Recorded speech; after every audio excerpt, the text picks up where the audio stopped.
عمل الخير وتقديم نموذج مشرف بالنسبة للشباب الموجودين في مصر. هنشوف ده من القصر العيني، ونرجع مرة تانية نكمل حوارنا مع الموجودين معانا وأسرة سناب.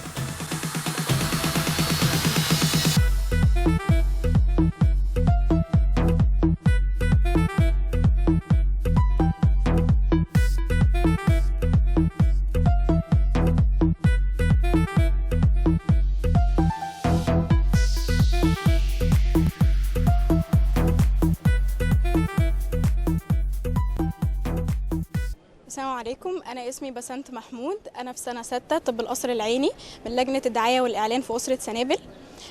هكلمكم عن إيه هي سنابل. سنابل هي مجموعة هي أسرة طلابية في القصر العيني، شغلها كله قائم على الطلبة وبس.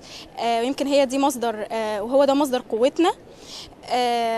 احنا من ساعة ما ابتدينا ننزل شغل عملي في الكلية أو دراسة عملية في الكلية، لقينا إن الأجهزة اللي موجودة في القصر العيني والإمكانيات اللي فيه لا تليق بمستوى الكوادر العلمية اللي موجودة فيه، وعشان كده قررنا إحنا نكون التغيير والتطوير اللي حابين نشوفه في القصر العيني. الفلوس او مصدر الفلوس اللي احنا عن طريقها بنشتري الاجهزه اللي بنلاقيها ناقصه دي مش جاي لنا من اي تمويل خارجي، هو قائم على تبرعات من ناس حابه تغير معانا وتطور معانا في القصر العيني، وكمان عن طريق المشروعات والانشطه اللي احنا بنعملها في الكليه. دي حاجات كتير وقائمه برضو كلها على مجهود الطلبه، منها حاجات زي ايت وفيد، ودي فيها الطلبه بيعملوا اكل بيتي وبنيجوا هنا بنبيعه في الكليه. أنشطة زي ايفنت اتبرع بورقة، ودي فيه الطلبة بيجيبوا كل الكتب والأوراق والملازم اللي هم ممكن يكونوا مش محتاجينها، واحنا بننقي منها اللي ممكن يكون صالح للبيع وبنبيعه بسعر أقل. معارض خيرية، دي فيها الناس بتشارك بمواهبها، رسم وتصوير وأشغال وإكسسوارات، كل الفلوس وكل العوائد اللي بتيجي بتروح في سبيل شراء الأجهزة اللي ناقصة من القصر العيني. السلام عليكم، انا طه عماد، طالبه في القصر العيني في سنه رابعه. انا من اسره سنابل من لجنه العلاقات العامه. انا هكلمكم اسره سنابل ازاي بدات. اسره سنابل احنا في الاول كطلبه في كليه طب القصر العيني، بدايه احتكاكنا بالمستشفى وبالمرضى بتبقى في سنه رابعه. فلما نزلنا المستشفى لقينا الاوضاع في المستشفى يعني ما عجبتناش قوي، مش زي ما كنا احنا متخيلين، من ناحيه الاجهزه ومن ناحيه المعدات في المستشفى. فكان كل هدفنا بس وكل الفكره اللي جات لنا ان احنا عايزين نطور ده للاحسن، نحاول بحاجات بسيطه ان احنا نشوف ايه اللي ناقص في المستشفى ونحاول نجيبه. فلما فكرنا ازاي نبدا، كانت فكره جت من عند زميلتنا ياسمين صبحي، هي دلوقتي في امتياز، في فرقه امتياز.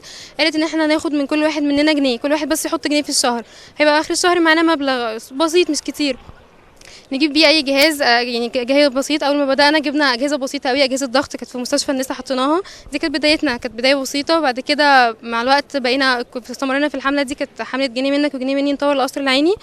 وبعد كده بقينا اسره، بعد الثوره بقينا اسره رسميه في الكليه وليها نظام وعباره عن لجان. السنه اللي فاتت بفضل الله يعني احنا خدنا احسن اسره في الكليه ل 2011 2012، ودلوقتي احنا اسره بقى عددها 200 فرد، من اكبر اسر في الكليه، تعتبر هي اكبر اسره. السلام عليكم، اسمي كريم مجدي من كلية طب قصر عيني سنة رابعة من أسرة سنابل، عضو في العلاقات العامة. أنا جاي أكلمكم عن شغل سنابل وتقسيم اللجان بتاعنا. إحنا أول لجنة بتشتغل هي لجنة التطوير والرعاية الصحية، واللجنة دي هي المسؤولة إن إحنا بننزل المستشفى وبنعرف الأجهزة اللي ناقصة وبنعرف كل حاجة ناقصة، وبعد كده بننزل للجنة التانية وهي لجنة الموارد البشرية الموارد المالية، واللجنه دي هي المسؤوله ان احنا نعرف، هي اللي بتحدد المشروع اللي احنا من خلاله عشان نجيب الجهاز. وبعد كده بننزل للجنه الثالثه وهي لجنه الدعايه، واللجنه دي هي المسؤوله ان هي تعرف الناس بسنابل، ومن خلالها بنحدد الطريقه اللي بنجيب منها اللي احتياجنا عشان نجيب الجهاز ده عشان المستشفى. وبعد كده بننزل للجنه الرابعه وهي لجنه العلاقات العامه، واللجنه دي هي المسؤوله عن الميديا ومسؤوله ان هي تكلم الصحافه ومسؤوله عن الموافقات، مثلا وكيل او عميد الكليه او اي حاجه بنعملها في الكليه لازم بتصريح. بعد كده اللجنه الرابعه هي لجنه الموارد البشريه، واللجنه دي هي المسؤوله ان هي بتنظمنا عشان في اي مشروع احنا بنعمله، هي اللي بتحدد الوقت اللي بننزل فيه وبتحدد الشغل بينا وبتحدد كل حاجه. بعد كده بنرجع تاني لجنه التطوير والرعايه الصحيه، واللجنه دي هي اللي بتتفق مع الشركات ان احنا بنجيب الاجهزه باقل سعر وباعلى جوده وبنوديها تاني للمستشفى، وفي نفس جزء من الفريق ده بيروح المستشفى وبيتابع الجهاز اللي احنا جبناه عشان نكمل معاه. بسم الله الرحمن الرحيم. أنا اسمي آية محمود عبد القادر، فرقة 6 كلية طب القصر العيني، ورئيس أسرة سنابل الحالي. احنا في سنابل بننزل المستشفى وبنشوف الاحتياجات اللي ناقصاها من كل الاجهزه، سواء بدايه من الاجهزه الصغيره لحد الاجهزه اللي بارقام كبيره. في فتره نشاطنا على مدار سنتين فاتوا احنا قدرنا نوفر اجهزه بسيطه زي اجهزه الضغط الحائطي واجهزه حوامل المحاليل لمستشفى النساء، وكمان جبنا اجهزه كبيره زي السراير وزي جهاز الايكو اللي هو موجات صوتيه على القلب. جبنا كمان جهاز ECG او رسم القلب. جبنا سراير رعايه المركزه حوالي 14 سرير. كمان قدرنا نوفر ترابيزات العمليات الجراحيه لعمليات الجراحه. دخلنا كمان ثلاجه دم، وقريب ان شاء الله هندخل ثلاجه دم تانية. برضو من فتره قريبه قوي دخلنا اوتوكلاف في رعايه ابو ريش للاطفال. بس فاحنا في سنابل بنحاول نوفر قدر الامكان كل احتياجات المستشفى، سواء من الاجهزه او من السبلايز اللي بيحتاجوها بشكل دائم من خلال ايفنتاتنا ومشاريعنا. وميزتنا في سنابل ان احنا ماشيين بشكل بلاننج استراتيجي، بنعرف الاحتياجات، بنحط لها الخطه المظبوطه، بنقدر نوفرها بعد كده من خلال مشروعاتنا اللي بنعملها في الكليه. والحمد لله قدرنا في فتره بسيطه ان احنا نوفر اجهزه كتير قوي للمستشفى، وان شاء الله مستمرين على الحلم ده. السلام عليكم، انا اسمي سمر عزمي، امين صندوق اسره سنابل في كليه طب قصر العيني الفرقه السادسه. هكلمكم شويه عن الايرادات والمصروفات، ازاي الفلوس بتدخل وتخرج في صندوق سنابل. احنا عندنا ثلاث مداخل للفلوس اللي بتدخل في الصندوق. اول مدخل هي المشاريع الصغيره اللي احنا بنعملها جوه الكليه زي المعارض وايفنتات زي ايت وفيد وتبرع بورقه. ديت العائد بتاعها بنقسمه، الجزء الاكبر منه بيدخل في تمويل الجهاز اللي احنا مخططين ان احنا نشتريه، وجزء صغير منها بيدخل في تمويل راس المال للمشروع القادم. تاني حاجه التبرعات المباشره، ودي مقسمه لقسمين. تبرعات مباشره محدده بنيه، يعني لو عندي متبرع متبرع بجهاز معين لصالح جهاز معين، احنا بنبقى وسيط بينه وبين الشركات اللي هتجيب الجهاز ده علشان نشتريه. وتبرعات تانية لو المتبرع ما عندوش فكرة بس مؤمن بفكرة سنابل، بس ما عندوش فكرة عن الأجهزة اللي احنا اللي هي على أولوية الليستة بتاعت احتياجات القصر العيني، دي احنا اللي بنحددها، بس بتبقى تحت اسم تبرعات غير محددة النية. تالت حاجة الفيز السنوي اللي بيدفعه كل عضو في سنابل، ده بتبقى حاجة بسيطة خاصة بتحفيز العضو والكارنيهات، مصاريف الكارنيهات والحاجات اللي ملهاش عائد.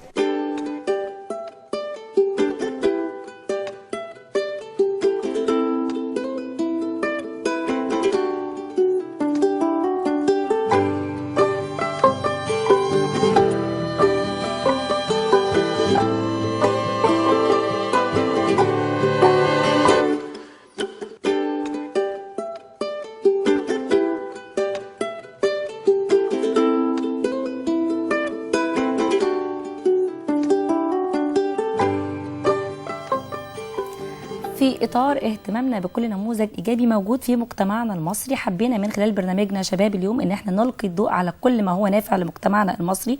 هنتكلم معاكم النهارده عن أسرة سنابل وعن كل ما بتقدمه من أعمال خير لمجتمعها المصري من خلال تطوير القصر العيني وإعداده من خلال الأجهزة، وكمان مش القصر العيني فقط، لكن التطوير بيشمل جميع المستشفيات داخل مصر.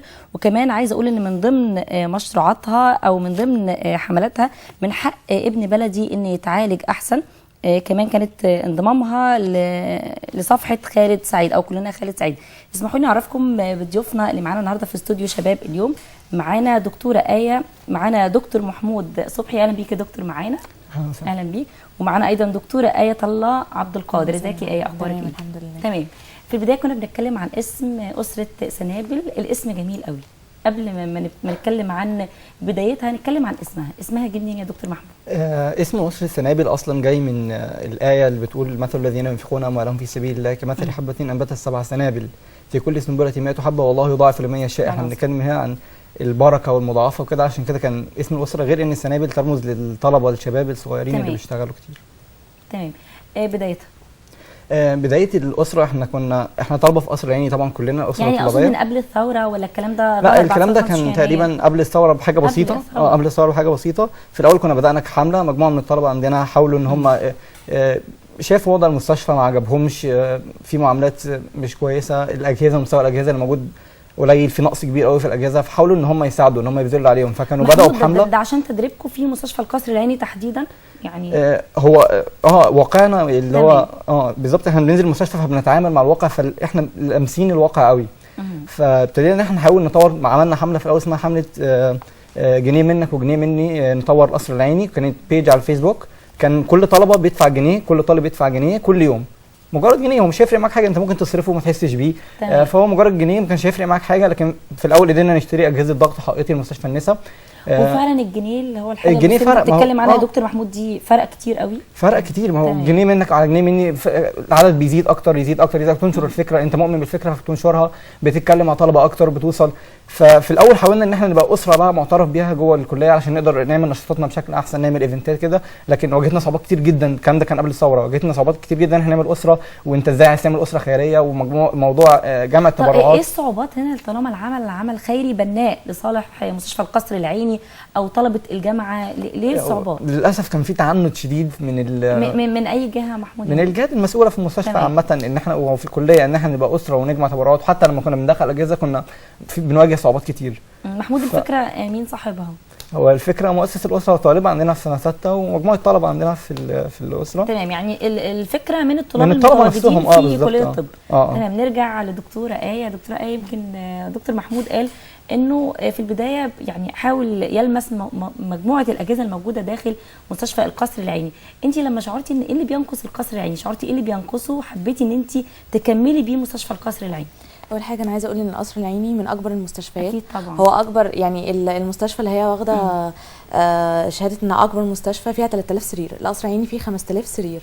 القصر العيني بيجي له، هو انا بعتبره بيت الطب في مصر، لانه بيجي له كل المرضى من جميع المحافظات مش بس القاهره. لكن اللي بينقص في دكاتره على اعلى مستوى، بينقصوا حاجات كتير، بينقصوا اجهزه، بينقصوا امكانيات. احنا لما نزلنا المستشفى في سنه رابعه احنا يعني اتصدمنا بمستوى المستشفى، ان هو ما فيش امكانيات. الدكتور شغال يا دوب يعني بايده وسماعته وخلاص. الامكانيات ضعيفه جدا. فاحنا قررنا لكن ما فيش تقصير يا ايه، لكن هي ما فيش امكانيات، لكن ما فيش تقصير من الجهات. لا، هو يعني في تقصير اقصد من القصر العيني تحديدا، من المستشفى كمستشفى. لا، هي الهيئه المسؤوله على الاجهزه اقصد. والله هي الهيئه المسؤوله عن الاجهزه. احنا ما نعرفش، احنا كل اللي شفناه انه في نقص وعايزين نكمله. لانه ما فيش اي مجتمع خالص بيقوم على الحكومه فقط، لا، المشروعات الخيريه والجهات الخيريه هي كمان مع الحكومه بتبني المجتمع، او تعاون بالظبط ما بين المجتمع. زي ما محمود قال، احنا قابلتنا في الاول صعوبات ان احنا نكون اسره. الحمله اللي هي كانت يا دوب جنيه، احنا كان كل واحد فينا بيروح يلم جنيه من اصحابه. دي جابت 9 اجهزه ضغط حائطي في مستشفى النساء. الجهاز الواحد ب 270 جنيه. فالتبرع البسيط اللي هو كل واحد فاهم انه لا جنيه، طب انا هيفيد بايه الجنيه ده؟ الجنيه ده بنجيب بيه امبول بيفيد في القصر العيني. القصر العيني بيتوارد عليه كميه مرضى كتير جدا. تمام. ايه رايك دكتوره ايه ودكتور محمود نكمل كلامنا بعد استقبالنا الاول تليفون معانا من دكتوره هناء الكراكسي، اعتقد انها رائده اسره سنابل. الو الو ايوه الو دكتوره هناء، اهلا وسهلا. اهلا بيك يا دكتوره هناء. حضرتك شايفه طبعا اعضاء اسره سنابل موجودين معانا النهارده، دكتور محمود ودكتوره ايه. طبعا دول ولادي.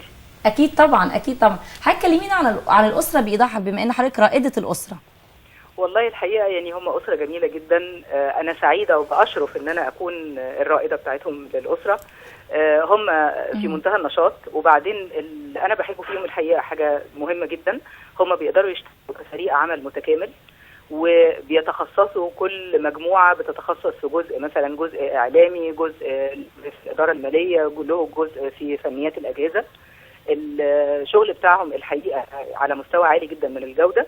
وكمان انا اللي سعيده بيه جدا ان هم حبهم للعمل الاجتماعي للمجتمع اللي هم فيه. هم لقوا نفسهم في كليه الطب، هم مسؤولين عن مرضى محدود جدا جدا جدا في مؤسسه عظيمه وعريقه وكبيره جدا بتستقبل ملايين المرضى في السنه. وطبعا المؤسسه دي مش ممكن هتقوم لوحدها طبعا بالجهود الحكوميه والميزانيه اللي هي المحدوده جدا. فهم قرروا ان هم يساعدوا المرضى اللي هم لقوهم في احتياج، بيساعدوهم بطريقه راقيه جدا، بطريقه ان هم بيدوروا على لو في مشكله يحاولوا يحلوا. فانا الحقيقه سعيده بيهم جدا جدا، وحاسه ان هو المستقبل الجميل كله بالولاد الحلوين دول. دكتوره هناء، كمان يمكن دكتوره ايه قالت ان مفيش مجتمع بناء بيقوم الا بتعاون ما بين الحكومه ما بين المجتمع، ويمكن ده كان راي حضرتك دلوقتي. جدا طبعا ده يعني لا يمكن في اي حكومه في اغنى دول العالم بتقوم بدورها لوحدها، لازم مؤسسات المجتمع المدني بتقوم بكده. هم الولاد كطلبه عاملين الاسر الطلابيه، والحقيقه ان هم مركزين جهودهم بطريقه جميله جدا، وجهودهم الحقيقه فعاله ومنتجه جدا جدا، ولهم يعني اهداف واضحه هم عايزين يحققوها. ونتمنى ان شاء الله ان هم يعني ده يعني فعلا هذا الفكر يكون عند الطلبه كلهم، ان هم عندهم فكر بناء وايجابي في المنطقه. تمام دكتوره هناء، يمكن شفنا شبابنا اللي موجودين معانا النهارده وكل اسره سنابل اعتقد ان هي قدوه حسنه في ظل الاحداث اللي احنا بنعيشها في الوقت الحالي. حضرتك تقولي لهم ايه النهارده؟ تقولي لاولادك ايه؟ وهم لو حابين يقولوا حاجه برضه. هم الحقيقه هم املي، يعني هو املي في مستقبل جميل لبلدنا بولاد جمال زي دول. هم حلوين جدا جدا، ايجابيين جدا جدا، منظمين قوي قوي. والحقيقه لما يبقى عندنا اولاد بالجوده دي وبالاخلاق الجميله والشكل الخيري ده، لازم يكون المستقبل جميل أكيد. ان شاء الله بيهم باذن الله. دكتوره هناء الكراكسي رائده اسره سنابل، شكرا ليك يا فندم. شكرا ليك. العفو. دكتور هناء من الناس اللي وقفت معانا جدا. احنا هنتكلم بقى عن دكتوره هناء.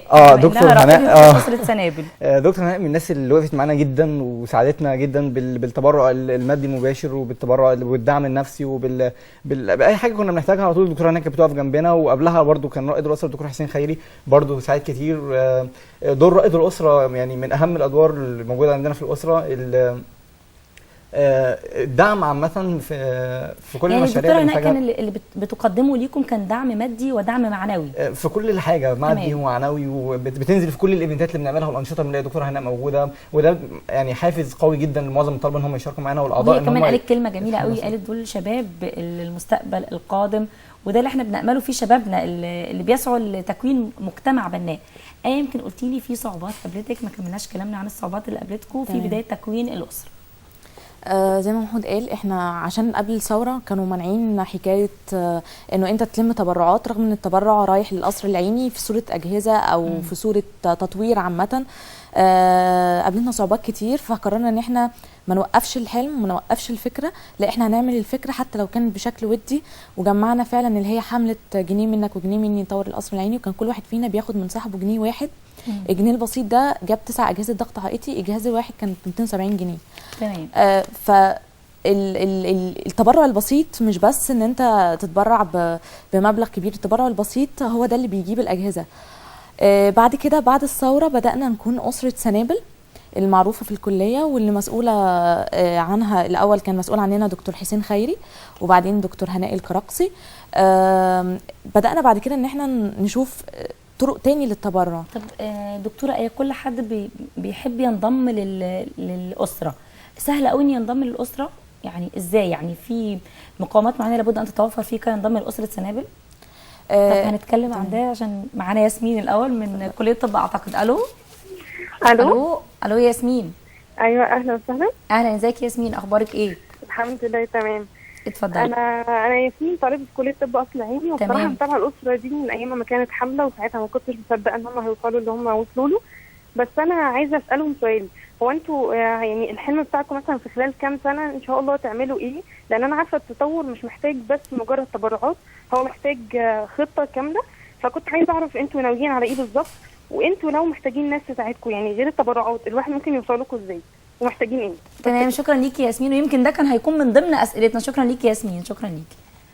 نرجع نكمل كلامنا. اللي حابب ينضم للاسره ينضم ليها ازاي؟ وهل في شروط معينه لابد ان تتوفر فيه؟ احنا الاسره عندنا مكونه من 5 لجان، تمام، منها لجنه الموارد البشريه، دي اللجنه المختصه اللي هي تجيب الاعضاء للاسره. احنا في السنه بنفتح الدخول للاسره مرتين، مره اول السنه الدراسيه ومره في الترم الثاني. في اول الترم الثاني بيبقى في ابلكيشن على النت تقدر تملاه، ده لو كانت عايزه تنضم للاسره. بعد كده بتدخل في انترفيو، بنشوف هل هي تصلح او هل العضو يصلح للاسره ولا لا، من حيث انه طبعا الاخلاقيات والمؤهلات والمهارات اللي عنده، وبعد كده بنصنفه حسب مهاراته في اي لجنه. احنا عندنا 5 لجان. في لجنه العلاقات العامه، دي اللجنه اللي هي بتبقى الواجهه بتاعت سنابل، دي اللي بتتعامل مع اي جهه خارجيه تيجي تتعامل مع سنابل، هي اللي بتجيب لنا الموافقات وهي اللي بتجيب لنا اي تغطيه اعلاميه زي البرنامج ده مثلا. تمام. كمان الموارد البشريه هي دي اللي بتجيب الاعضاء وهي اللي بتطورهم، مش بس بتجيبهم، بتعلمهم مهارات عشان يقدروا يدوا اكتر للاسره. في لجنه التطوير والرعايه الصحيه، هي دي اللجنه اللي بتنزل المستشفى وبتشوف ايه النواقص اللي في المستشفى وبتعمل بيها لسته، وبتروح تشوف احسن اسعار واجود نوع نشتري بيه الجهاز الناقص. تمام. في كمان لجنه الموارد الماليه. بس من حق اي طلبه انهم يتقدموا للدخول في كل هذه من حق اللجان؟ اي طالب. طالب في كليه الطب فقط؟ لا، طالب في كليه الطب او غير كليه الطب. او غير كليه الطب اذا كان عنده مهارات. يعني احنا عندنا مثلا لجنه الدعايه، عندنا التصوير وعندنا الديزاينز، فلو حد عنده مهاره ان هو يصمم ديزاين او عنده بيعرف يصور فوتوغرافر، طبعا اهلا وسهلا بيه. يعني الموضوع مش مقتصر على كليه الطب فقط، ولكن مقتصر على جميع الكليات زي ما دكتوره آية قالت. دكتور محمود، يمكن اتصلنا من دكتوره ياسمين وهي طالبه في كليه الطب، كانت بتسال الخطه بتاعتكم ايه؟ الخطه اللي هتسيروا عليها، وهل يعني بتحدد سنين معينه لتحقيق الخطه ولا مفتوحه؟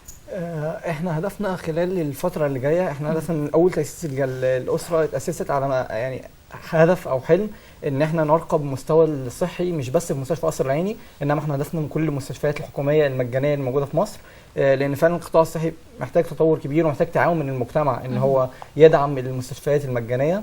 فاحنا هدفنا، احنا قدامنا نموذج مستشفى 57 احنا رحنا قبل كده المستشفى وقابلنا قبل كده مع الدكتور، والنموذج بتاع مستشفى 57 احنا حاطينه قدامنا علشان نوصل له، يعني اللي هو تطوير كل الاقسام بتاعه المستشفى، نشتري اجهزه جديده، ومش بس اجهزه، احنا تطوير النظام الصحي عامه، التعامل مع المرضى، البروتوكولات اللي جوه المستشفى. فاحنا هدفنا ان احنا نرقى بالمستوى الصحي اللي موجود في مستشفى قصر العيني، يعني عشان يوصل لمستوى الادمي اللي هو الطبيعي اللي موجود في اي مكان، بعدين نعلى بيه للمستوى العالمي.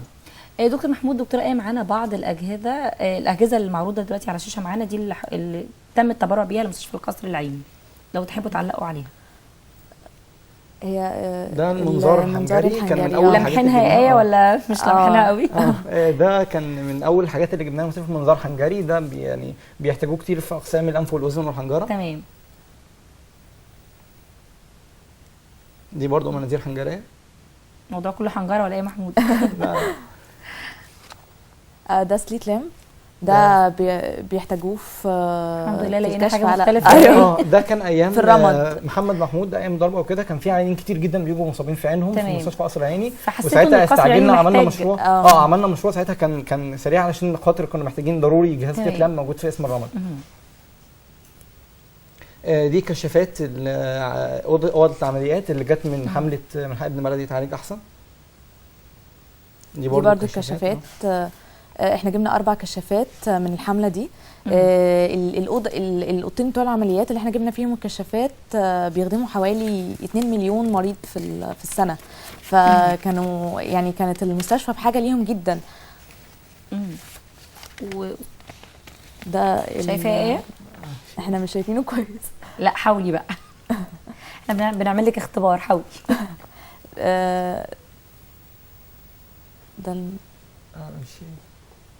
ده الايكو، جهاز ايكو كارديوجرام اللي هو انا شايفه ان معظم الاجهزه كانت احتياجها وقت الثوره، شايفه كده؟ لا يعني مش كلها، نصها كان في احتياج اكتر. لا هو مش شرط، احنا بنبص على الاحتياج اكتر. احنا عندنا لجنه متخصصه في الاستكشاف وكده، بتنزل المستشفى وتشوف الاجهزه اللي محتاجينها اكتر، عدد اكتر من العيانين بيحتاجوا، الدكتور يعني بيحتاجها في شغله اكتر وما بتبقاش موجوده او مش متوفره، وما كانتش متواجده في مستشفى القصر العيني، او يعني بيبقى او متواجده وهي خلاص لا تصلح للاستخدام. بالظبط. وكمان ممكن يبقى في اكتر من جهاز مطلوب، يعني هو في اقسام كتير في مستشفى القصر العيني، مش قسم واحد. اكيد.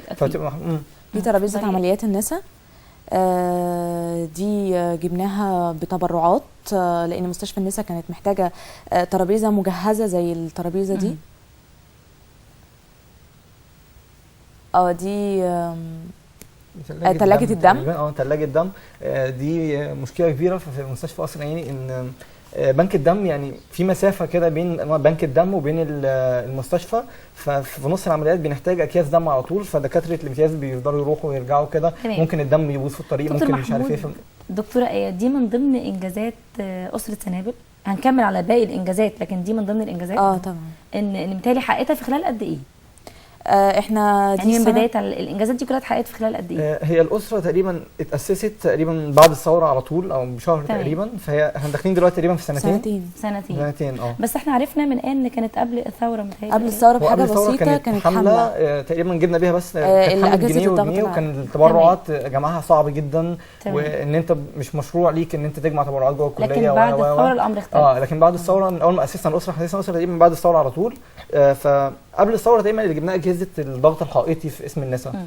يعني الاجهزه دي كلها عمرها سنتين انجازات، ولسه في اكيد انجازات ثانيه هنتكلم عنها معاكم.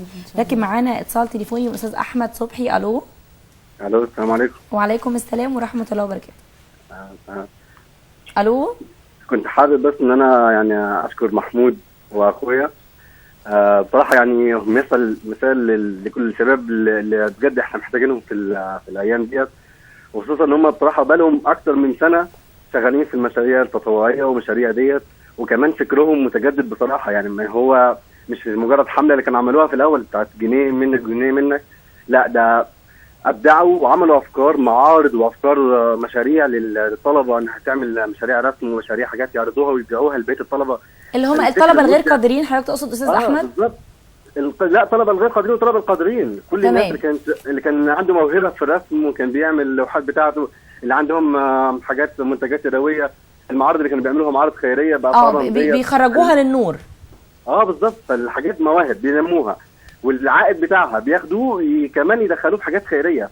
فالفكر نفسه فكر مبدع وفكر يعني نتمناه انه يكون موجود في كل شبابنا المصريين، خصوصا ان احنا في الايام دي ممكن ناس كتير تقول اي مشروع ممكن تفتكر انه مشروع ممكن ينجح ولا حاجه. لا، نشوف الاجواء المحيطه في البلد والناس يعني عندها تذمر وما يبقاش الامل، ما يبقاش في امل. لا، هم كملوا، هم عملوا حاجه لان هم شايفين حاجه قدام. ففعلا حاجه بجد يعني انا فخور جدا باخويا وفخور جدا بالشباب اللي معاه، واتمنى فعلا ان الدوله تقدر ناس زي ديت، وان الشباب المصريين كلهم ياخدوهم قدوه ويعملوا زيهم. اكيد طبعا استاذ احمد، واحنا نتمنى ان كل شبابنا في مجتمعنا المصري يكون زي بالظبط دكتور محمود اللي معانا النهارده. ودكتور محمود وزمايله كلهم بصراحه تمام طبعا، ودكتوره ايه وكل الزملاء الموجودين في اسره سنابل. فعلا حاجه تشرفنا كلنا كمصريين، وتشرفني انا كاخويا ماشي. وربنا معاهم، وربنا يعني يديهم عد نيتهم فعلا ان هم ما شاء الله بصراحه يعني فكرهم بجد عاجبني. المهم الفكر والاراده انك انت تنفذ حاجه انت عايزها، دي حاجه ما بتلاقيهاش. فربنا يوفقكم يا رب، وان شاء الله مصر كلها الشباب كلهم ياخدوهم قدوه ليهم ويغيروا منهم كده ويعملوا حاجه زيهم. استاذ احمد، حضرتك كنت بتشارك محمود في الموضوع ده، يعني بتقول له ارائك وانتوا في البيت مع بعض ممكن تتناقشوا في الموضوع بتاع الموضوع الخيري او موضوع تطوير القصر العيني؟ محمود كان بيعمل تحديدا واحنا في ظروف صعبه جدا لتحقيق اهداف المشروعات دي. بالظبط. هو محمود كنت بشوفه قاعد على الجهاز بيعمل البانرز بتاعت الحفلات ديت، وكان بيشاركني في اراء ديت، فكنت بعجب بيها وبشجعه عليها، لان فعلا حاجه كنت بحسها معاه قوي، وببقى فرحان له قوي والله. يعني ببقى فرحان ان شباب زي كده ما شاء الله ربنا يكرمهم وربنا يخليهم لينا، هم حاجه يعني قيمه عاليه جدا لمصر والله. شكرا ليك استاذ احمد، شكرا ليك. نرجع تاني لدكتور محمود ودكتوره ايه، وكنا عايزين نتكلم، احنا يمكن اتكلمنا عن تطوير القصر العيني، وعن ان بالتالي من اهداف او من انجازاتهم زي ما قالوا تخطيط بعض الاجهزه اللي بتنقص القصر العيني، ولكن اكيد في مجالات اخرى محتاجه لتطوير. اكيد مش الموضوع كله موضوع القصر العيني وتطويره والاجهزه اللي بتنقصه، في مجالات كثيره جدا زي مجال التمريض. لو حبينا نتكلم عنه ونضعه امام عيوننا كده، نقول ايه اللي بينقص مجال زي مجال التمريض. نبتدي بدكتور محمود.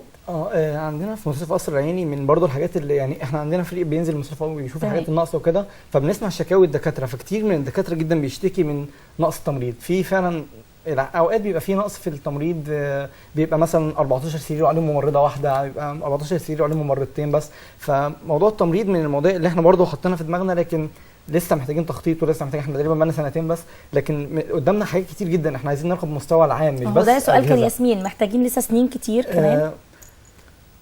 ولا حسب هو احنا في طاقتنا كطلبه احنا بنعمل كل اللي نقدر نعمله، لكن اكيد احنا بنحتاج دعم. يمكن احنا بنحاول نوصل للناس، بنحاول نكلم الناس. احنا اكيد محتاجين دعم، يعني كل واحد يقدر يساعد، يعني مش بس الناس اللي هيجوا يتبرعوا بشكل مادي كبير وخلاص، لا حتى المايكرو دونيشنز، التبرعات الصغيره بتفرق. يعني حتى الجنيه الواحد بيفرق، حتى مجرد ان انت تدعمنا ماديا، انت ديزاينر بترسم، بتعمل في المعارض اللي احنا بنعملها، الانشطه اللي احنا بنعملها، ممكن تساعد. اكيد احنا محتاجينك. تمام. دكتوره ايه ممكن لو حبيتي تضيفي على نفس التمريض محتاج اكيد طبعا التمريض العدد زي ما محمود قال. كمان التمريض محتاج ان هو يكون مدرب اكتر. لان بعض الممرضات بتمارس بعض يعني بعض الاخطاء على غير دراسه حضرتك تقصدي؟ بالظبط. هم في بعض منهم دارسين وكويسين، لكن بينقصهم التدريب، لان مهنه الطب مش بس الدراسه، هي دراسه على طول العمر. حتى الممرضات هم يعتبروا برضو جزء من الطب وجزء لا يتجزأ. يعني صلاح مستشفى، اي مستشفى صلاحها بصلاح الممرضات بتوعها. احنا في مشاريعنا اللي جاي ان شاء الله ان احنا ان شاء الله نعمل كورسات لتدريب الممرضات، سواء الاول في ابو الريش، لان ده كان الاول مشروع في يعني بنخطط له ان احنا ندرب الممرضات في ابو الريش مستشفى الاطفال، بما انها مستشفى تابعه طبعا للقصر العيني، او في مستشفى قصر العيني نفسها. فدي من مشاريعنا القادمه ان احنا ان شاء الله نعمل لهم كورسات تدريبيه تعلمهم ازاي كمان هم يحافظوا على نفسهم من العدوى، لانهم اكتر ناس بتتعرض للعدوى بحكم ان هم بيدوا الحقن وبيتعرضوا اكتر للدم. وطبعا فيروس سي منتشر جدا في مصر. ازاي يحافظوا على نفسهم وازاي يحافظوا على المرضى، اللي هو الوقايه. بالظبط. تمام. دكتور محمود، هنتكلم عن حمله من حق ابن بلدي يتعالج احسن. الحمله دي كانت بدايتها بعد الثوره اعتقد، بالانضمام لصفحه خالد سعيد، كلنا خالد سعيد، بالاشتراك ليها. تمام. عايزه اتكلم عن نتائجها وعملت ايه، لان فعلا من حق ابن بلدنا يتعالج فعلا بشكل احسن، لان هو ده اساس البلد. هي بدايه الحمله كانت احنا كنا عاملين ندوه بمناسبه مرور سنه على تاسيس الاسره، واستضفنا فيها المهندس وائل غنيم، وكان فيها ضيوف ثانيين. فبعد الندوه دي كان المهندس وائل غنيم اتكلم معايا وقال لي ان بمناسبه وصول الصفحه بتاعته لعدد 2 مليون كان حابب يعمل حمله على مستوى مصر. الحمله كانت بالتبرع بالرسائل القصيره SMS، كانت الرساله ب5 جنيه تقريبا. استمرت حوالي 20 او 25 يوم بس، ما عادتش كتير. وكان ظروف ساعتها كانت تقريبا في شهر ابريل السنه اللي فاتت، فكان ظروف البلد ساعتها كان في ظروف وحشه من الناحيه السياسيه يعني. ومع ذلك احنا واجهتنا صعوبات كتير. وكان منسق عندنا في الاسره اللي هو محمد اشرف الله يرحمه، كان رئيس فريق الرعايه الصحيه، تطوير الرعايه الصحيه اللي بتشتري الاجهزه، وقدر الله يعني الله ربنا يرحمه وتوفى في اليوم اللي بدايه الحمله فيه. فلذلك احنا خدنا عهد على نفسنا ان احنا ان شاء الله هنكمل بعده، وكل اللي هنعمله ده هيبقى صدقه جاريه وهيروح الثواب لمحمد اشرف الله يرحمه. فبالفعل عملنا الحمله وقدرنا ونزلنا الشوارع. هو الاسره كلهم احب الفت ان انا عضوين عاديين في الاسره، انما الاسره فيها اكثر من 150 تقريبا عضو من طلبه القصر. نزلوا في كل شارع، عملوا ديزاينز، عملوا بانرز، نزلوا في كل حته في مصر. يعني انا كنت ماشي في الشارع، والله الشوارع انا ما اعرفهاش، والاقي البانرز بتاعت الحمله بتاعتنا. كنت بروح اصلي مثلا الاقي في جامعه في الشارع او في اي حته الاقي بانر الاسره او ديزاين الاسره. احساس جميل دكتور محمود انك تلاقي الحمله بتاعتك تبتدي تنتشر في ظل الظروف السياسيه اللي كنا بنعيشها. بالظبط. فرغم كده احنا قدرنا نوصل لجماعنا الحمد لله من الحمله حوالي 300,000. جبنا بيهم الكشافات اللي هي كانت معروضه. هو قيمه الكشاف الواحد حوالي 120,000 جنيه. احنا جبنا 3، وكان في دكتور من جوه مستشفى قصر العيني تتبرع بالكشاف الرابع. تمام. فجبنا 4 كشافات. دكتوره ايه، هل في حملات اخرى؟ ان شاء الله هيكون في حملات اخرى، بس مش ضروري تكون نفس الحمله اللي فاتت. تمام. احنا الحمله اللي فاتت كانت اول حمله نعملها، كنا لسه اول سنه لينا. كانت من اكبر الحملات، كانت من اكبر التحديات كمان للاسره، كون انه في عضو مننا توفى. ده كان هز شويه المعنويات بتاعه الاعضاء، لكن الاعضاء قاموا تاني وقاموا باكتر مما كانوا هيقوموا بيه قبل كده، واشتغلوا احسن. الحمله يمكن دي دفعه قويه جدا انت تعملي علشان خاطر صديقنا اللي احنا فقدناه في بدايه طبعا الحمله. طبعا الحمله كانت من انجح الحملات الحمد لله. كانت اول حمله لينا وكانت في بدايتنا، وزي ما محمود قال جمعنا حوالي 300,000 جنيه عن طريق الSMS او التبرع على رقم حساب جمعيه روح اللي هي اشتركت معانا برقم حسابها. جبنا من خلالها ال4 كشافات، اوضتين العمليات اللي احنا جهزناهم بيخدموا حوالي 2 مليون مريض في السنه. فعلا كانت من انجح الحملات سواء على مستوى التطوير او على مستوى الاسره، ان احنا فعلا قدرنا نخرج بره القصر العيني ونوري مصر ان انت ما دام عندك فكره وعندك حلم تقدر تحققه. تمام، هستأذنك دكتوره آية دكتور محمود، وهنخرج فاصل ونرجع مره ثانيه واسره سنابل، ولكن بعد الفاصل.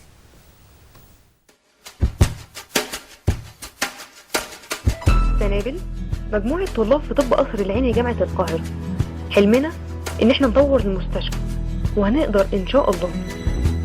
شعارنا الخير يستاهل ان احنا نتعب علشانه ونساعد بلدنا وولاد بلدنا. بدايتنا كانت بسيطة جدا، وحملتنا كان اسمها جنيه مني وجنيه منك نطور القصر العيني. اول حاجة عملناها جبنا 9 اجهزة ضغط حائطي لمستشفى النساء. الجهاز الواحد ب 270 جنيه لحد الثورة المجيدة. اتحولنا بعدها لسنابل الأسرة العظيمة. بدأنا نعمل ايفنتات كتير عشان بقى مسموح لنا، زي اننا نعمل اكل في البيت ونبيعه ويكون لصالح ترابيزات الجراحة. وعملنا حملة تبرعات لمصابي التحرير، وشاركنا زمايلنا السوريين في حملتهم لدعم سوريا. وجمعنا الكتب القديمة ورتبناها وبعناها بسعر رمزي. وعملنا معرض فني لصالح جهاز الموجات الصوتية على القلب. واخر حاجة عملناها كانت المعرض الخيري الثاني. كنا بنرسم لوحات وكرتون ونبيع اكسسوار احنا اللي عاملينه بايدينا. المعرض الخيري التاني ده كان لصالح التروليات المجهزة لطوارئ القصر العيني، اللي ان شاء الله هنسلمها قريب بعد ما اهل الخير ساعدونا. عايزين تعرفوا مين اللي عمل كل ده؟ هم دول السنبلاويين.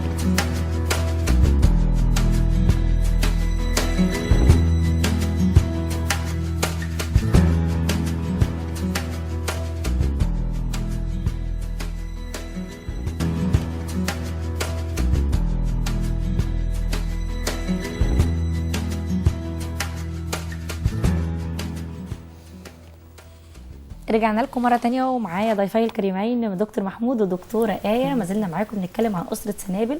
كان يمكن حديثنا قبل واحنا في الفاصل بنتكلم مع بعض بنقول ان التبرعات عايزين نتكلم عنها، بتوصلوا لها ازاي؟ بتجيبوها ازاي؟ هل في انشطه وامور اخرى من خلالها بتجيبوا التبرعات دي لاسره سنابل؟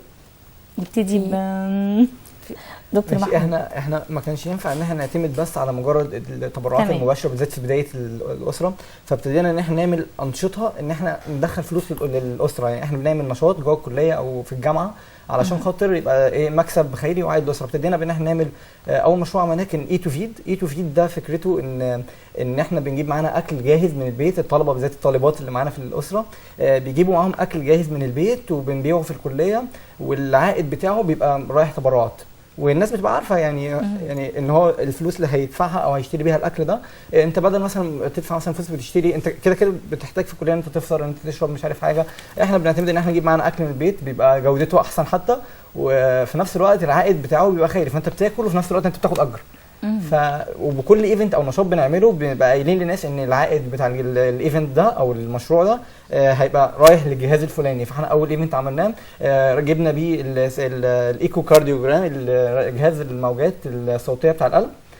بعد كده النشاط الثاني اللي عملناه بعده كان المعرض الخيري. المعرض الخيري عباره عن نشاط بنعمله في نص الكليه، بنفرد السندات وكده، بنعرض فيه مواهب للطلبه. يعني في طلبه كتير جدا معانا في الاسره يعني مواهب زي ايه يا دكتور محمود؟ في اقسام في المعرض، اقسام الخط العربي معانا، لو في صور حتى يبقى كويسه. خط عربي، رسومات جميله جدا، معرض رسم، في حنه، وفي تصوير فوتوغرافرز. احنا معانا في الاسره برضو ناس محمد عناني وحنا جوار محمد صلاح، اكثر من حد بيصوروا حلو جدا. فبنعمل صور بورتريه للناس مقابل ونطبعها في مقابل مثلا 10 جنيه او حاجه زي كده. في الاخر احنا بنستغل المواهب الموجوده عندنا في الاسره، ومش بس في الاسره، في الكليه كمان. انا شايفه يا دكتور محمود ان الموضوع مش مكلف، ان من خلاله ممكن نعمل حاجات بالزبط. كتير قوي احنا عندنا لجنه كامله في الاسره اسمها لجنه الفند ريزنج او الموارد الماليه الماليه.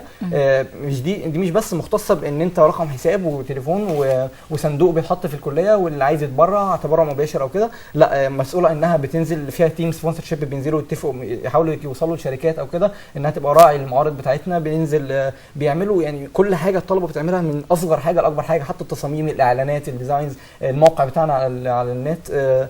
فلجنه الموارد الماليه بتعمل مشاريع معارض الخيريه او الايفنتات ايتو فيد او كده، هي وظيفتها ان هي تلم فلوس، مش بس تبرعات مباشره. احنا بنصر انت لما تتعب في الايفنت، حتى وقوفك في الايفنت، وقوفك في الشمس طول النهار، الطلبه اللي بتيجي يعني حتى احنا عندنا متطوعين كتير بيجوا يشتغلوا من غير حتى ما يكونوا اعضاء في الاسره، بيجوا يقفوا في الشمس من الساعه 8 الصبح لغايه الساعه 4 العصر او 3 العصر، ويشيلوا ويحطوا ويفردوا، وكل يوم المعرض ده بيتلم ويتفرد تاني، ويعني بيروحوا يحضروا محاضره وبعدين ده بلا مقابل يعني بلا اجر؟ كل ده بلا مقابل بلا اجر. تمام. هناخد رايك في جمع التبرعات، ولكن معانا اتصال من ام عبد الله. الو. السلام عليكم. وعليكم السلام ورحمه الله وبركاته. انا برحب بالضيوف الحلوين دول. شكرا ليك يا فندم. الله يخليك، بس عاوزه اتواصل معاهم، يعني لو عايزه ادفع. يعني حضرتك عايزه تتواصلي معاهم مع اسره سنابل، عايزه تعرفي التواصل هيكون ازاي؟ يعني عاوزه اتبرع بشيء بسيط. التبرع باي شيء حضرتك هيفيد، يعني حتى احنا بنجيب امبولات حتى بجنيه ونص يعني، فاي حاجه تدخل القصر على الفيسبوك موجود. احنا ممكن نقول يا ريت. شكرا ليكي يا ام عبد الله، وهم هيقولوا لنا ازاي نوصل لهم. كل معلومات التواصل هنقولها اكيد، لان انتوا قلتوا كمان ان الموضوع مش قاصر على طلبه القصر العيني فقط. لا، التبرعات احنا بيجي لنا تبرعات يعني حتى من مجتمعنا بقى المصري، من خارج مصر ومن داخل مصر، من كل حته احنا بيجي لنا تبرعات. قولوا لنا ازاي نتواصل معاكم. اول حاجه التواصل فيه مثلا البيج بتاعتنا على الفيسبوك سنابل بالعربي او بالانجلش، وعلى تويتر برضو البروفايل بتاعنا، وفي الويب سايت بتاعنا سنابلالقصر.com. طيب لو سيده عايزه تتواصل معاكم عن طريق التبرعات مش عن طريق الفيسبوك، توصل لكم ازاي؟ على السايت هتلاقي ارقام لجنه التبرعات، وفي ارقام لجنه الدعايه، وفي ارقام ارقام التليفونات كلها هتبقى موجوده على صفحتنا وعلى التويتر وعلى الفيسبوك. تمام. من خلال الفيسبوك من حقنا ان احنا نتبرع من داخل مصر او من خارج مصر. في ارقام تليفونات موجوده على البيج بتاعتنا، وفي ارقام تليفونات بتاعت التواصل كلها موجوده. تمام. نكمل كلامنا يا دكتوره آية عن التبرعات اللي بتحاول لاسره سنابل انها تجيب التبرعات دي لعمل الخيري داخل مستشفى القصر العيني او مستشفيات اخرى. احنا عندنا تبرعات، تبرع مباشر وتبرع غير مباشر. تمام. التبرع المباشر اللي هو حد يجي يتبرع، او زي مدام ام عبد الله انها قالت ايوه انا مثلا عايزه اتبرع بالمبلغ الفلاني، بيتم فعلا ان حد فينا بيروح بياخد التبرع. في بعض المتبرعين بيحبوا يتبرعوا. انا عايزه اقول كده مش دائما السيدات ممكن يدخلوا على الفيسبوك، او احنا ممكن نقول ان هم يتواصلوا زي ما آية قالت، زي ما الدكتوره آية قالت. تمام. برقم التليفون بيبداوا ان هم يتواصلوا معانا، بنروح لهم او بنشوف. تقدري تقولي رقم التليفون حتى لو ام عبد الله حابه انها تتواصل معاكي؟ هو رقم التليفون لو حافظاه او كده، او ممكن نكتبه هو موجود على السايت بتاعنا. تمام. وممكن ان شاء الله يعني في اخر البرنامج وفي مرات قادمه ان شاء الله نلتقي بيكم يكون في الارقام كلها. تمام. احنا بنروح او هم بنتفق على طريقه معينه للتواصل، ان احنا نتقابل وبيتم اخذ ايصال بالمبلغ المتبرع فيه. بعض المتبرعين بيحبوا لا ان هو انا هجيب الجهاز معاكم، فبيجي فعلا معانا الشركه اللي احنا هنجيب منها الجهاز، وبيتم شراء الجهاز على ايديه. هو الموقع دكتوره آية متواجد معانا على الهواء. تمام. اوكي، لو حابه دكتور محمود او دكتوره آية يضيفوا اي ارقام تليفونات يتفضلوا. يمكن هي الارقام بتاعت لجنه التبرعات، اصل هي في رقم معين لجنه التبرعات وارقام لجنه العلاقات العامه، كل حاجه موجوده على طب يا ريت تقولوا دكتور محمود لو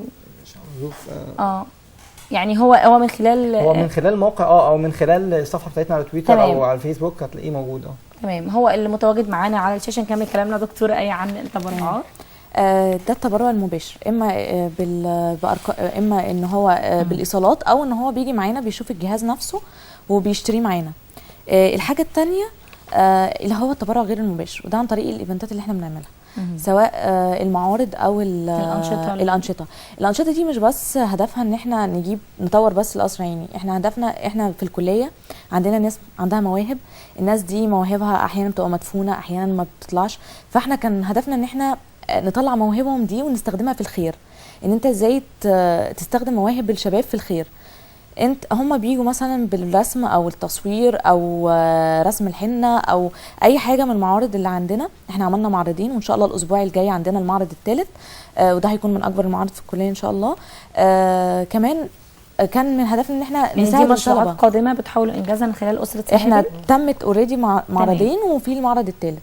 كان كمان من في عندنا ايفنت اللي هو اتبرع بورقه وصدقني فرقه. ده كان هدفه حاجتين. اول واحده ان احنا نساعد، كان هدفه ان احنا بنجم يعني الطالب اللي خلص مثلا سنه رابعه دخل 5 عنده كتب سنه رابعه بيجي يتبرع بيها بيديها لنا.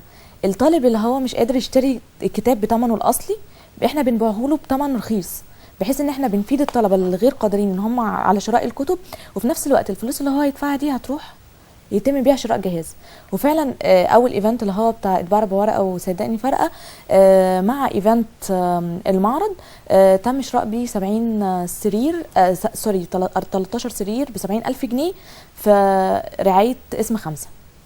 تمام. فاحنا عملنا حاجتين، ان احنا ساعدنا الطلبه عندنا في الكليه اللي مش هتقدر ان هي تشتري الكتب باثمانها الحقيقيه، وطورنا القصر العيني اللي هو الهدف بتاعنا. كمان دكتوره ايه الطلبه بقى اللي هم غير قادرين، هل بتسعوا لمعرفتهم ولا هم بيحاولوا يتواصلوا معاكم من داخل الجامعه؟ يعني الموضوع بيتم ازاي؟ في لغه حوار ما بينكم للتواصل مع الاسره؟ احنا لما بنيجي نعمل حاجه زي اتبرع بورقه بنعلن على الكليه وبنعلن على الفيسبوك، بحيث ان احنا ما نعملش احراج لحد انه انت غير قادر، وبتم وسط الكليه. اللي عايز حتى بيشتري من غير ما يجي يعني في ساحه الكليه نفسها، بيجي بيتواصل معانا انا عايز الكتاب الفلاني وبيتم شراؤه. يعني مع تيسيرات كثيره جدا مقدمه من اسره سنابل للطلبه الغير قادرين بدون احراج لاي طرف. تمام. معانا استاذ كريم عبد الله. الو الو الو الو. ايوه يا فندم. الو استاذ كريم. ايوه يا فندم، مع حضرتك كريم. اتفضل حضرتك سامعينك يا فندم. انا معلش انا دكتور كريم في فرقه دكتور نهائية. كريم. ايوه يا فندم. تمام، اهلا بيك يا دكتور. معانا دكتور محمود والدكتوره ايه. دكتور محمود والدكتور ايه، اهلا وسهلا. اول واحد يعني اهنيهم بصراحه على يعني اسره سنابل. الصوت ضعيف قوي دكتور كريم، يا ريت حضرتك تعلي الصوت شويه. ايوه الصوت معلش، بس هو الصوت اوكي كده تمام كده سامعين. تمام. احب اوجه بس تحيه طبعا لزميلي محمود صبحي. دكتور تمام. محمود، انا كريم كوكوفيتش عشان هو بس يعرفني يعني. طالما يا دكتور كريم ضحك يبقى اكيد عارفك يعني. طبعا. تمام. فيعني دكتور محمود بصراحه والدكتوره ايه يعني من الجروب نفسه، جروب سنابل بصراحه شهاده حق. يعني هما يعني بيعملوا شغل كبير جدا، مجهود رائع جدا. بصراحه احنا كنا حتى كشباب اسر تانية يعني عارفه اللي هو اللي ايه الغبطه زي ما يقولوا او الحسد اللي هو في محله. يعني كنا دايما نحب نبقى زيهم او جزء حتى نساعدهم فيه. احب اوجه بس رساله ليهم طبعا عشان يعني الموضوع يبقى احسن ان شاء الله بكتير. احنا الفتره دي مستشفيات قصر العيني بتشهد حركه طفره وانتفاضه جميله جدا في ناحيه يعني التطوير البنائي. وهم انا شايف ان هم بيبقوا شغالين بتطوير الانسترومنتال او تطوير الاجهزه والتكنيكس والدورات والقوى العامله زي ما بيسموها. انا شايف التوأمه دي هتبقى جميله جدا وهتعمل مردود رائع جدا. شكرا ليك دكتور كريم. رساله حضرتك وصلت الدكتور محمود والدكتوره ايه. وقتنا خلاص على وشك، مش انتهى تماما، ولكن عايزين نوجه رساله في ظل الاحداث الموجوده على الساحه السياسيه، الاحداث المؤسفه اللي بنعيشها، في ظل تواجد نموذج من الشباب الايجابي. تقولوا ايه للشباب؟ دكتور محمود. انا احب اوجه رساله لكل شاب موجود في مصر، ان انت ما تستناش التغيير يجي لوحده. في كلمه حلوه انا كنت فاهم المهندس الغنيم ان التغيير مش بيبقاش اوتوماتيك، التغيير حاجه مانوال. يعني انت لازم من جواك تبتدي تتحرك، انزل اعمل خير، يعني حاول تبعد نفسك عن الخلافات السياسيه او كده. احنا فعلا مش في حاجه اطلاقا للخلافات السياسيه احنا في حاجه ان احنا نبتدي نشتغل. انت دور على المكان اللي انت تقدر تساعد فيه وهتلاقي. زي ما انت قلت مش كل حاجه الحكومه، لابد من يكون في تعاون ما بين افراد المجتمع وما بين لابد بدل ما انت تنزل تقف في مظاهره انت هنا بتساعد وهنا بتساعد، بس هنا في الاخر النتيجه بتاعتك ايجابيه اكتر ممكن تحس بيها. دكتوره ايه في انا بس حابه اقول انه كل واحد عنده حلم وعنده حاجه بتقدر تساعد مصر. يتمسك بيها ينفذها، ما يقفش قدام الروتين عمره ما هيوقفك. وبس لو ينفع ان انا اقول الرقم سريع انه ممكن يتواصلوا بيه من خلالنا 0122. هو معانا اتفضلي ايه؟ خلاص هو 010. تمام، هو ده التبرع. تمام، هو ده التبرع. دكتور محمود صبحي شكرا ليك. دكتوره آية الله عبد القادر شكرا ليك دكتوره. ومشاهدينا ومشاهدي برنامج شباب اليوم كنا معاكم، ويا رب نكون قدمنا نموذج حيوي، نموذج فعلا قادر على تقديم العمل الخيري لمجتمع مصر، وبيقول كمان وبيؤكد ان التغيير من داخل انفسنا، تعاون ما بين الحكومه وما بين الانسان نفسه لعمل خير لمصر وللنهوض بمجتمعنا مجتمع مصر. شكرا لكم والى اللقاء.